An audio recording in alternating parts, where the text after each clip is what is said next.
మీరు టైంని వేస్ట్ చేస్తున్నారు. చిన్నప్పటి నుండి అన్ని అడుగులు వేసినా మనం, మన కోసం ఏదైనా చేయడానికి ఒక్క అడుగు వేయడానికి ఆలోచిస్తున్నాము.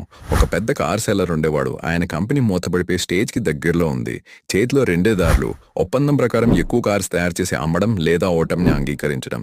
జనరల్‌గా వారంలో వాళ్ళు 1200 కార్స్ తయారు చేసేవారు. కానీ 5000 కార్స్ తయారు చేస్తే కానీ వాళ్ళు అనుకున్న టార్గెట్ రీచ్ అవ్వలేరు. అయితే అప్పుడే ఆ పెద్ద కార్ సెల్లర్ కూల్ మైండ్‌తో ఫ్యాక్టరీలో ప్రతి యూనిట్ దగ్గరికి వెళ్లి అసలు ఇది కార్‌కి నిజంగా అవసరమా అని తెలుసుకొని తన టైంని అవసరమైన దాని మీద కేటాయించి అవసరం లేని వాటిని తీసివేశాడు. అదే కాకుండా రాత్రి పగలనే తేడా లేకుండా టైం అంతా ఫ్యాక్టరీలోనే గడిపాడు.